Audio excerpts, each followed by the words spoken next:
Coming up on Chapman News, the sentencing for a man accused of helping kill two people and then burning their bodies was scheduled for today. Maritza Viela is live in Santa Ana with that report. Plus, Chapman Football looks to continue a historic season. We'll talk to head coach Bob Owens live in studio. Chapman News starts right now.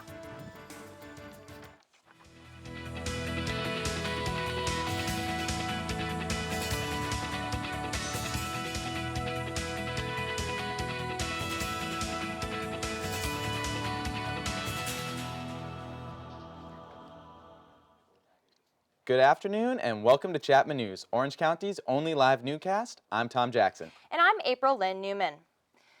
In 2007, a man along with his two friends were accused of killing his ex-girlfriend's relatives. Now, years later, the case is finally coming to a close. Our reporter Maritza Viela is at the Santa Ana courthouse with more. Maritza? That's right, Tom and April. This happened over 6 years ago. Charles Murphy was found guilty of being connected to the killings of his friend's ex-girlfriend's father and sister and for the attempted murder of her mother. Iftikhar Murtaza was described as a man who couldn't let go of Shiona Danak. The obsession turned deadly when Shiona's father and sister were found beaten and stabbed. Shiona's mother was also stabbed and left for dead. Police say the family's home in Anaheim Hills was doused with gallons of gasoline and set on fire. Hours later, Shiona's father and sister were found in an Irvine park burned to death. Prosecutors told the jury when it was all over, Murtaza expected to be the one Shiona ran to for comfort. Murtaza believed Shiona's parents had pressured her to break up with him. Her parents, who were practicing Hindus, disapproved of the relationship, partly because Murtaza was a Muslim. Prosecutors said Murtaza contacted childhood friend Charles Murphy and offered him $30,000 to assist in killing Shiona's family. While Murphy and one other accomplice have been convicted of murder in the case, Murtaza faces the death penalty. Prosecutors said Murphy faced his third trial because a previous jury could not reach a verdict and his second trial was declared a mistrial.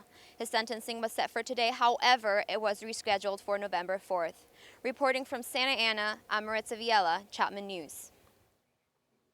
Thanks, Maritza. We'll have an update on the sentence of Charles Murphy November 4th. A federal judge sentenced a Mission Viejo doctor to 11 years in prison yesterday. Dr. Alvin Ming-Chek Yi pled guilty last April to selling prescriptions for narcotics and other addictive drugs, including OxyContin, Vicodin, and Xanax. Yi would meet with patients at local Starbucks locations throughout Orange County to sell his prescriptions for as much as $600 apiece. At least 2 of Yi's patients died of drug overdoses after purchasing prescriptions from him. And the superintendent for Los Angeles Unified School District has told board members he plans to resign. A source close to the school board says that 52-year-old John Daisy will leave his post in February. The district has been plagued with recent issues, including a sex scandal involving elementary school teachers. There are also problems stemming from the district's $1 billion iPad program that has fallen flat. Daisy makes $330,000 a year. His contract allows him to resign or be terminated with 30 days' notice. Daisy is just 2 years into his contract with the second largest school district in the nation. Parents and teachers in Santa Ana protested the school district's recent reinforcement of school dress codes on Friday. Allie Weiss spoke to a board member to see why they changed the policy. Santa Ana Unified School District has recently attempted to integrate and strengthen the district's dress code and uniform policies, which had varied in intensity from school to school. But the change has been met with resistance, especially from institutions who previously had more rigid standards. The issue has not been so much with the students, it's been with the parents, just a small group of parents that want a more restrictive policy that has less freedom of expression for their students. The reinforcement came after a survey at the beginning of the school year found that only 4 of the city's 61 schools had codes that aligned with the district's. The Board of Trustees became concerned that such violations were creating safety hazards. Something in there that represents gang affiliation. So in the dress code and grooming policy, it may say you can't, wear this or have this in your possession. Certain teachers have insisted that their previous stricter dress codes are what led their schools to success. However, the board feels it's more important to ensure safety and professionalism across the city than to continue enforcing certain schools while letting others slack. The district is saying that we would be violating the law if we required students to wear something that really is not a safety issue, but it's just a preference. And while the board admits that parents' biggest concern is that the change of clothing will change the productive structure of an academic environment, they also believe that the path to achievement starts at home. If the parents still want that restrictive policy, well then just institute that with your children. Board members plan to revisit the reinforced policy every 6 months and make revisions periodically. I'm Allie Weiss with Chapman News. The Board of Trustees is also planning an assembly of a committee of stakeholders to help them make future decisions. When 15-year-old Sailor Voris got a sudden diagnosis of cancer, her father knew exactly where to turn. Reporter Ashley Gasparian gives us the details about Sailor soldiers. Sailor Voris, a 15-year-old from San Clemente, was diagnosed with leukemia in September. Sailor's father, John, is a firefighter in Orange, and on Tuesday morning, his fellow firefighters organized an event at Chalk Hospital to support children's cancer. Just to help out, just to show support and help out any way we can. It's just a big family. Family is what all this is all about. Matthew Sincoli speaks about why donating blood to cancer patients is beneficial to their well-being. A lot of our cancer kids, the chemotherapy kills their cells, and this actually helps replenish them and gives them the extra boost that they need to start feeling better and live a healthy life.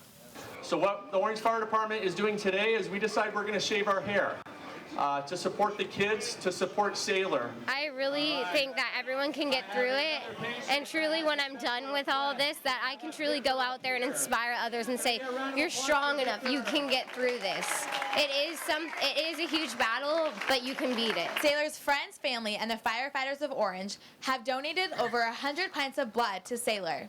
To get more information on how you can donate blood to Chalk Hospital, you can visit chalk.org/donate blood. I'm Ashley Gasparian here at Chalk Hospital, Chapman News. 10 firefighters came to Chalk to donate blood, and 50 shaved their heads in support of children's cancer. If you grew up in Orange County, then you know that beach news is important. So it was no surprise that when 150 people packed Newport Beach Civic Center to voice their opinions on the long-standing blackball ordinance. Monday night's meeting addressed the partial surf ban currently placed on Newport Beach surf breaks, most importantly on the iconic wedge. The wedge brings to its shores skimmers, surfers, boogie boarders, and body surfers, all vying for a chance to ride the wedge-shaped waves that can reach up to 30 feet on a southwest summer swell. From May 1st through October 31st, from the hours of 10 a.m. to 5 p.m., only body surfers are allowed to surf the powerful shore break, preventing potentially dangerous crashes with the boarders. The historic turf war will remain up in the air until a decision is reached in February of this year. Coming up, the City of Orange is being honored for a new award. Find out why the city may have some people packing their bags and heading to this old town. Plus, our resident weather expert, Diane Gerstenfeld, tells us what we can expect in the forecast this weekend. Diane? Breaking news in Japan today and your warm weekend coming up after the break. You're watching Chapman News. Follow your dreams. Chapman University.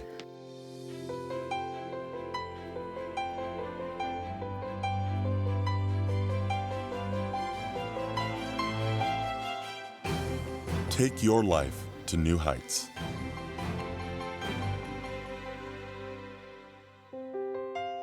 Chapman University.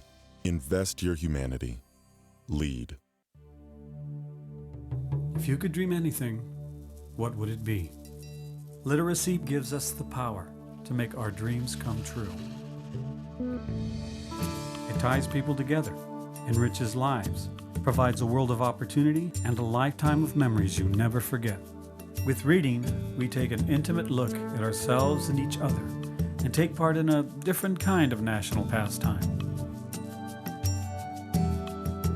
Choosing to read and helping others to do the same turns the page to a brighter future.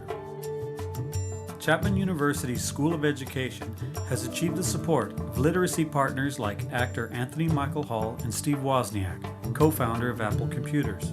Through partnerships, we are improving literacy in our community. Literacy puts the power to succeed in your hands. We encourage everyone to read and make your dreams a reality. Know what? What? Since I got adopted, I've learned a lot about these humans. I know. I mean, check out these two. It's Flirt City over here. Yeah, I noticed that. It looks like my human is definitely into your human. Oh, look! I think she's getting his number. Nice. Your human's got some sweet moves. Takes after his dog. Oh, look, they're doing that thing where they put their arms around each other. She kicked up a leg. It's like in the movies. That's awesome. Looks like we're gonna be hanging out a little bit more.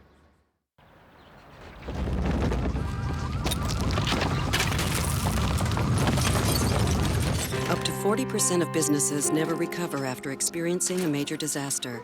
Make a plan at ready.gov/business. Welcome back. There's been a rise in shark sightings on the California coast, but that doesn't seem to deter beachgoers from catching the waves. I decided to follow up on last week's shark sightings caught on camera. Oh my God, right under the board.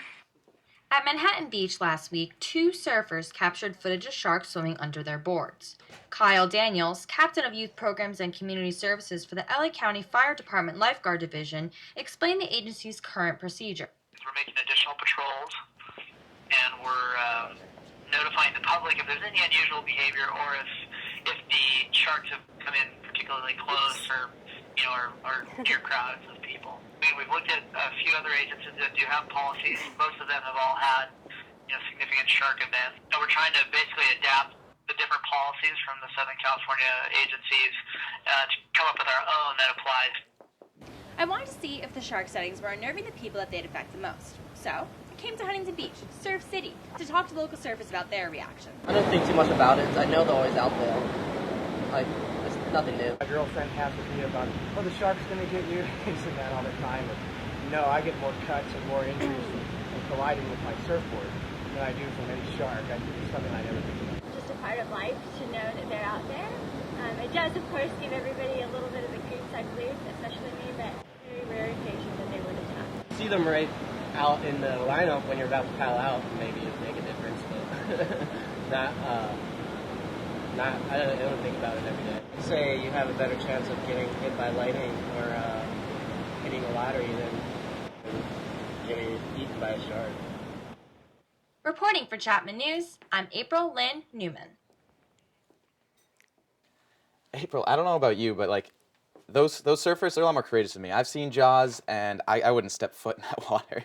I'm definitely the same way. If I saw a shark or after seeing these videos, if I was a surfer, I would not be able to get back in the water. No way at all. And besides the sharks, it's been freezing out here. I've been freezing my butt off here in Southern California. How about you? I'm from the East Coast. I just came back from a visit, and this is nothing compared to what I felt when I was there last weekend. I got a text from a friend in West Virginia yesterday, and they just had their first snowfall. Diane, what's our national forecast looking like? Is there snow? Well, most of the country did see their first signs of snow this weekend, with Chicago getting their first snowflakes. But before I get to the U.S., breaking news in Japan, a 7.3 earthquake struck just about an hour ago near the Fukushima area. The U.S. Geological Survey has issued a tsunami warning for the Honshu area. No details if there were any injuries, but the story is still developing. Now let's look at our national map. That cold air is drifting in from Canada down through the northeast and across the Midwest, with temperatures ranging in the mid-40s. Montana should see a storm moving on in on Sunday, as well as Idaho and the Rockies areas. But let's take a look closer on in our neck of the woods. There's our Southern California map. We start in San Jose with a 53, move on down into Los Angeles, 62, and my hometown, San Diego, with a frigid 64. Gonna have to whip out those sweaters. But let's take a look at our neck of the woods. Today it's a sunny 76. We had low clouds this morning that started to burn off pretty fast compared to the last couple of days. But let's take a look on to this weekend, which is going to be beautiful. Highs of 83 on Saturday and 82 on Sunday. If you're going to go out, Saturday is definitely the day to do it. That cold front starts to move on in Monday. If you don't have an umbrella bought for the season yet, this weekend's the weekend to do it. On Tuesday, we have a 30% chance of rain, and then things start really to clear up through the rest of the week going on into Halloween. The high for Halloween is a hot 77, but don't let that fool you. It's going to be a low of 54 at night, and you're going to want to plan a jacket with that Halloween outfit. I hope to see some Ron Burgundies and maybe some less classy Miley Cyruses. What do you say, Tom and April? I don't know if I'm going to be doing the Miley Cyrus. She wears too little clothing for me, especially after being a little cold there. So anything with a sweater. Anything with a sweater, you know, I might break out the Gryffindor cloak. We'll see. We'll see. Harry You know, Potter. the city of Orange is really big on Halloween, but speaking of the city of Orange, Orange was named one of the top 100 best places to live in the United States this week. The website livability.com put the city of Orange at number 94 after taking many factors into consideration, such as weather, age group, and sustainability. Orange began as a farming community, but now hosts over 140,000 residents, and it seems like most of them agree with the ranking. It's kind of like a little downtown area in the middle of like suburban Orange County, and I'm from Portland, Oregon, and so it reminds me of home. It's pretty hard to get lost. There's like 3 streets, and that's very useful for somebody who gets lost a lot like me. So just the way it's laid out, because of this, like I go to school here and like the restaurants, it's a nice city. It's a nice place to live. I think it's very convenient. So yeah, it's not ghetto or anything. It's probably bad, but you know what I mean. It's a nice city. Other cities on the list of best places to live in America were nearby Orange cities, including Irvine, Fullerton, and Anaheim. The #1 voted city was Palo Alto, California. No need to go to Newport to get some great seafood. Old Town Orange welcomed in a new oyster house, and I had a chance to go there and see the grand opening for myself. Orange, California, meet East Coast Oysters. Ways and Means, a new oyster house on the corner of Schaefer and Chapman, opened its doors for the first time Thursday evening and had a visit from none other than the mayor herself. We welcome another quality business and another place where people can gather and celebrate. The Oyster House draws inspiration from the classic fish shops on the eastern seaboard, with its high vaulted ceilings and fresh, everyday menu. Mayor Tita Smith even had the chance to enjoy the restaurant's first oyster, shucked by acclaimed head chef Conrad Gallagher. Gallagher, an award-winning chef from Ireland, chose to come out to Orange in order to help out owner and friend Parnell Delcham. For owner Parnell, this is not his first rodeo, having opened at least 100 restaurants with his wife, Jennifer Delcham. The other restaurants that we've opened, we have partners in those restaurants. And this was kind of a vision that we've had since we started the company, and we really wanted to get this thing done. And boy, did they get it done. In under 3 months, UCA and the Delchams were able to transform what used to be an old bakery into a traditional yet chic new oyster house in the heart of Orange. For Chapman News, Tom Jackson. Oysters, so hot right now, oysters. You know what else is pretty hot right now? Chapman Football, going undefeated at the moment. We have Michael Lahey, the quarterback, and Coach Bob Owens here on set today. Thank you for joining us. It's a pleasure. All right, so tell me right now, undefeated, how does that feel? You know, it's absolutely outstanding. It's not one of those things that we didn't work for or set goals for. We believed starting the season that we were going to be a very special football team. But to be at this point, at this time, what a great place to be. 20 years ago, we didn't even have a football team. So do you think you could even, do you even imagine coming to this point at the moment? Actually, I mean, we're not surprised to be good. And we're not surprised to actually be undefeated. But we're happy to be where we are. And gosh knows, 20 years ago,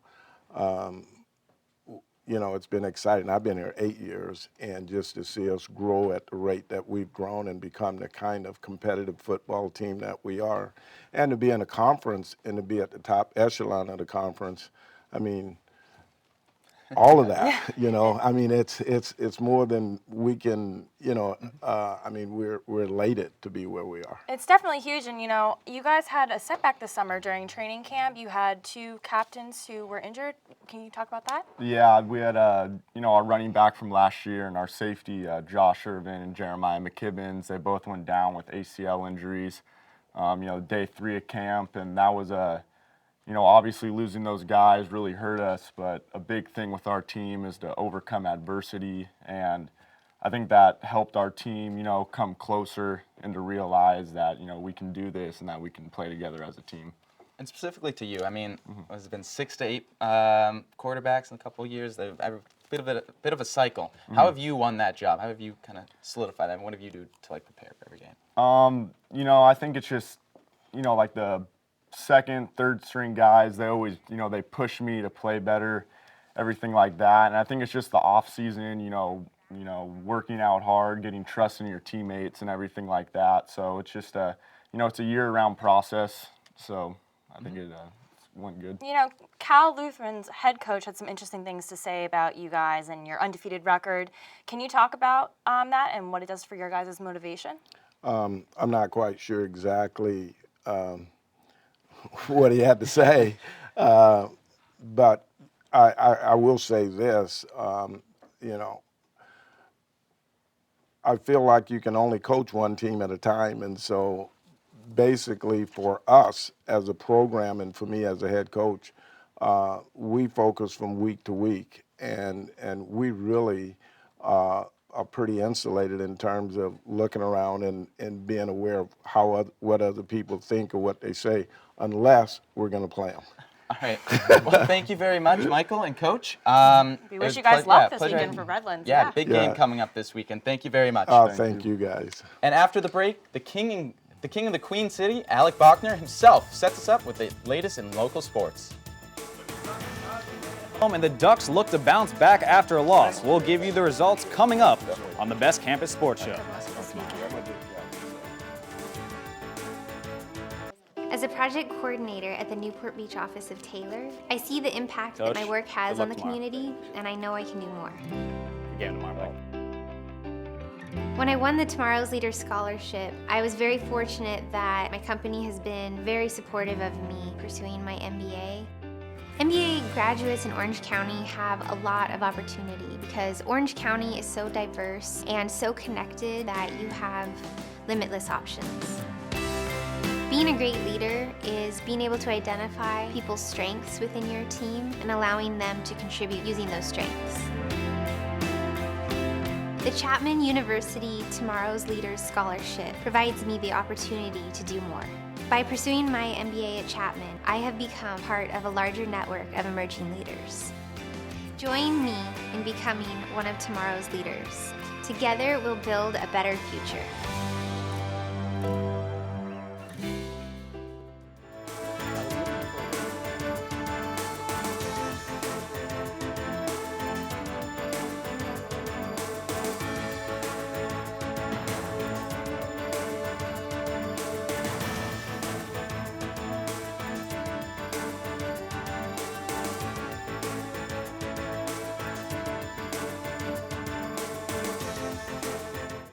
My career, expand my business knowledge, and give back to my community. But I never thought I'd have enough time to pursue an MBA. Working full-time and balancing my family life is hard enough. Here at Chapman University's Ardress School of Business and Economics, the program fits all of my needs. The small class sizes give me the personal attention I'm looking for. The up-to-date curriculum allows me to apply the concepts I'm learning in class today at work tomorrow. I'm learning from industry experts, and the best thing is that I'm doing all of this in the heart of Orange County, where I have access to some of the largest national and international corporations. Chapman connects me to these corporations through their strong contacts throughout the community. The best part about all this is that I'm doing it at my own pace. Chapman's Flex MBA program allows me to further my education without sacrificing my personal life or putting my career on hold. Join me in becoming one of tomorrow's leaders.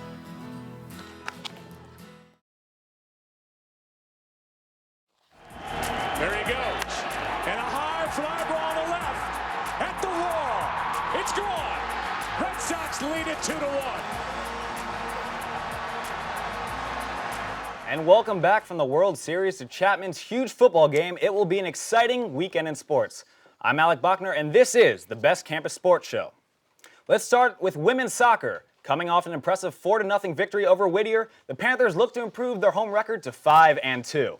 It was a huge game for the number 3 Chapman Panthers as they took on number 2 Pomona Pitzer. The crowd came out wearing pink to support National Breast Cancer Month, but unfortunately for the Panther faithful, it was the Sage Hens who controlled the tempo of the game as senior Allie Toe exploded for 3 goals. Her dominant performance gave Pomona the early lead, and they never looked back. The Panthers tried to make a comeback before halftime as Olivia Doe scored off a Haley Fedden assist to bring the game within one. But Tao would not be denied as she scored her third and final goal of the night, clinching the win for Pomona 3-1. Tough loss for the Panthers as they fall to 9-7 on the season, and a team that's having historic success. Chapman's football team took on Occidental this weekend as they look to remain undefeated. Coming into the game, Chapman was the number 2nd ranked offense in Division III football, averaging over 57 points per game. Led by Keen Sansel's 109 yards and 2 touchdowns, the Panthers hung on for a 35-16 victory, putting them 6-0 on the season. Wes Rappaport was at Saturday's game. Hey, thanks, Alec. Yeah, the Panthers 5-0 for the first time since 1996, and it came from contributions from everybody. Truly an all-around team win. Coach O ecstatic about this victory. I feel absolutely great about tonight's win. You know, it's hard to win a football game, and sometimes when you get caught up in the fact that you could score 50 points or 60 points and you kind of think that's the order of the day, it's not that easy. We take it game by game. Obviously, we can clean up a little things, you know, some penalties, some turnovers and stuff like that. Offense can't score a whole bunch of points. The defense, you know, came and stepped up today, which was really key. We're working on playing fast, getting guys healthy. We had some guys go down tonight. And, you know, we're just going to take our coaching, you know, study up and come out playing hard. And coming up this Saturday, Chapman will host its 34th annual Hall of Fame induction banquet to celebrate the Panthers' athletic heritage. Chapman boasts an all-female induction class for the first time in the university's history. Sarah Struss-Featherson, Rebecca Mondin, and Kelly Crampton will all be recognized at Hall of Fame of the football game. I spoke with volleyball coach Mary Cahill, who coached Mondin at Chapman, and asked her what the Chapman Athletics Hall of Fame means to this university. Well, I think it's great for the university. It's nice when they're inducted, and then the students, as far as alumni, can come back, and then a lot of them come back and show their kids, and it just keeps the family tradition going with the Chapman community. And coming up this week, we've got some great home games. Women volleyball takes on Laverne tonight at 7:30 p.m. Men's soccer plays its final home game versus Pomona Pitzer tomorrow at 1 p.m. And the undefeated football team has their biggest test of the year as they take on Redlands tomorrow night. Panther fans, get ready to pack Ernie Chapman Stadium. Game starts at 7 p.m. For more updates and schedules, visit ChapmanAthletics.com. And the Anaheim Ducks have been on a tear this season, winning 7 of their first 9 games. Last night they traveled to Montreal, where they took on the 5-4 Canadiens. Emotional night for the Ducks' Saku Koivu, as they may have been his last visit to Montreal in a Ducks uniform. The 39-year-old was drafted by the Canadiens and battled cancer, forcing him to miss almost the entire 2001-2002 season. To the game we go. First period, Montreal's Mikhail Bernavel scores the first goal of the game off the assist by Nathan Beaulieu. Later in the first period, Tomas Plekanec scores his 5th goal of the season off the assist once again by Mikhail Bernavel. We move to the second period, Ducks down by 2, and the Canadiens' power play leads to a Brian Gianta goal after the assist by Tomas Plekanec. Montreal's offense was too much for the Ducks in this one as they went on to win 4-1. Canadiens improved to 6-4 and the Ducks are now 7-3 on the year. The Ducks travel to Ottawa tonight to play the Senators at 4:30 p.m. And the Boston Red Sox became the Boston Cavemen in the spring, and beard by beard, they went from worst to first, leading the American League with 97 wins. The St. Louis Cardinals also won 97 games and boasted the best leadoff man in baseball nobody has heard of. Matt Carpenter had 199 hits, 52 doubles, and 0 batting gloves. And like Boston's Mike Napoli, it looks like he's chewing on a squirrel. To Boston we go. In Game 1, it was Boston's to lose. The bearded guys made an ace Adam Wainwright look like some average Joe. St. Louis's defense reminded me of a YMCA's men's softball league, and John Lester pitched arguably his best game of the season. The beard combo of David Ortiz and Mike Napoli drove in a total of 6 runs. 2 beard tugs for that as the Sox rolled to an 8-1 victory. In Game 2, Dodger killer Michael Wacha on the mound and made just one mistake. David Ortiz continued his Hall of Fame push as he launched his 2nd homer of the series, giving the Sox a 2-1 lead. But the Cardinal way was to come right back in the 7th as the Red Sox played defense like the Cardinals did in Game 1, with the help of reliever Craig Breslow, whose ill-advised throw to third sailed into the Fenway seats. Cards come back to win 4-2 and even the series at 1 game apiece. Advantage Cards, great at home all year and with no DH. Boston will have to play Big Papi at first and sit red-hot Mike Napoli. Prediction? Cardinals in 7, just like in 1967. And guys, an exciting weekend for sports. World Series tied at 1 game apiece, but more importantly, Chapman hosts Redlands tomorrow night at 7 p.m. I'll see you guys there. I'll have to say you're testing my allegiance, but I think I might be going with the Red Sox right now. I'm allegiance to the Panthers, full on. But you know, I haven't been keeping up on my Hollywood news, so let's talk to our resident entertainment expert. Nicole, what's going on? Coming up in entertainment, Hollywood isn't the only one putting on award-worthy performances. I'll show you the inside scoop on the popular Chapman event that has the whole school rocking out. All of this and more coming up in just a few minutes.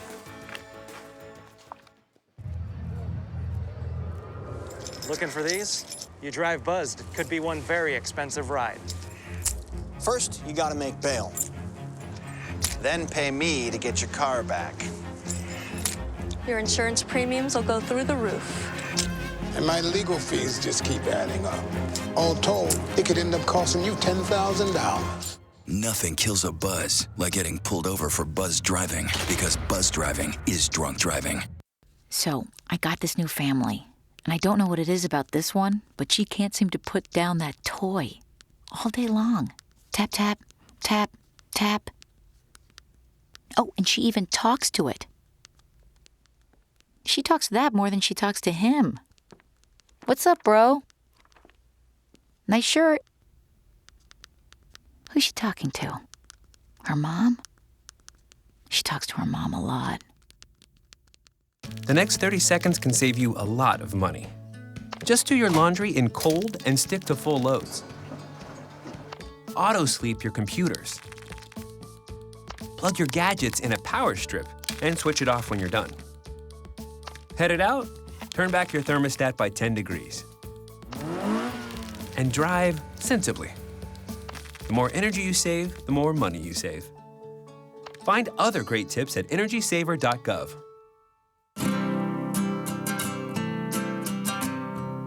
Every day across America, excess food is gathered by a network of good people at local food banks, giving hope to millions of children who struggle with hunger.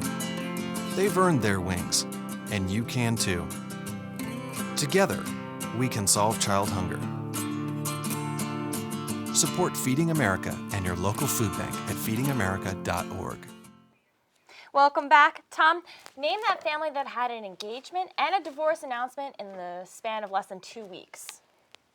Sorry, I can't think of it right now. I've just got beards on the mind with my Red Sox. I don't know. You tell me. Well, you know, I'm going to toss that over to our resident entertainment specialist, Nicole, and see if she can name that family. Nicole? I can definitely name that family. I have a feeling once I do, Tom, you will recognize the name. We'll get to that later in this segment, though. But who needs Hollywood when Chapman is able to put on performances better than most A-list movies? Memorial Hall was sold out earlier this week with Gamma Phi Beta's annual philanthropy event, the Crescent Classic Air Bands. Megan Shin was there to rock out and give us more on the event. It's that time of year again where you can find Michael Jackson, Stacy's mom, and a fox all in the same place. Gamma Phi Beta hosted their annual philanthropic lip sync competition, Air Bands, and the turnout for this year's MTV-themed event was unbelievable. Both nights of Air Bands were sold out as students from Greek life and various clubs got their chance to live it up on the stage. It was a lot of fun, a great way to start my senior year. Chapman University students look forward to this event every year. It has become such a collaborative event that participating groups are randomly paired up to work together and begin tirelessly practicing for the big night in advance. It went really well. I think that both the DGs and Sammys feel really good about our performance. We started practicing that night when you guys announced our umbrella theme, and yeah, it was a grueling, long night process, but it was so worth it, and yeah, it was just so much fun out there. Even student groups that aren't the most enthusiastic about Greek life have a great time being on stage. One of the performers in the most unique performances I saw said, I had the most fun that you could ever possibly have when going to one of these Chapman events. This whole event is to support Gamma Phi Beta's international philanthropy, Campfire USA, and Gamma Phi's mission of building strong women. Gamma Phi President Bronwyn Holder explains how she feels about this philanthropic event. I just love how everyone comes together, and it's just so awesome that our organization can put on such a popular event that raises so much money for such a great cause that people just really love to attend and have so much fun with. Even though it does get competitive, everyone still just has such a great time, and I just think that's so incredible, and I'm so proud to be affiliated with the organization that puts this on. Overall, Gamma Phi raised $1,200 for their philanthropy and are grateful for all the support the community showed for Campfire USA. Reporting from Memorial Hall at Gamma Phi Beta's annual Air Bands event, I'm Megan Shin, Chapman News. Delta Tau Delta and Black Student Union came in first place when they blew everyone away with the classic Michael Jackson Thriller dance. Chapman students will be taking the runway for Theta's annual Catwalk. The show combines modeling, design, and photography to put on Chapman's most fashionable event. The theme will excite a lot of you nostalgic 90s kids out there. It's old school Nickelodeon. Proceeds go to CASA, which provides legal representation and support to abused children. The show is tomorrow night in Arduous Forum at 7 p.m. VIP tickets are already sold out, but fear not, $5 general admission tickets are available at the door. Halloween is less than a week away, and Chapman is getting right in the middle of the holiday spirit. The University Programming Board is giving us the spookiest night the campus has ever seen. Tonight, from 8 to 11 o'clock, a haunted maze based off of many of our deepest fears will be held in the Student Union. A perfect treat to prepare us for a scary but fabulous Halloween. And we can't talk entertainment without bringing out one of the biggest pop culture stories of the year. Kanye West and baby mama Kim Kardashian are finally engaged. Not that this is a surprise. Baby Northwest was already born 4 months ago, and rumors of an engagement have been buzzing around for quite some time now. Kim said Kanye's proposal was magical, and she's so excited to be marrying her best friend. The whole family was at AT&T Park to watch the proposal. Everyone, that is, except Bruce Jenner, who was not invited. No comments yet from the family as to why Bruce was not welcomed, but he was the first person Kim called after getting her 15-carat ring. Halloween happens to be one of my favorite holidays. I can't wait to take a break from school and dress up. Tom and April, I know you guys kind of talked about what you guys are going to be this year. What are some big plans for you guys this holiday? For this weekend, not too much, but I know for Halloween, call me old school, but I like going trick-or-treating a little bit. Yeah, I'm definitely going to go to the grocery store and pick up some treats for myself. Oh, skipping the walking, I see. Yeah. All right, well, that's all we have for this week. News keeps going on, but next week we're taking a bit of a break as we have a Halloween show coming up next Friday and more. From the only live newscast in Orange County, I'm Tom Jackson. And I'm April Lynn Neuman, but before we go, we'll skip the tricks and leave you with this treat. Have a great weekend, and thanks for tuning in to Chapman News.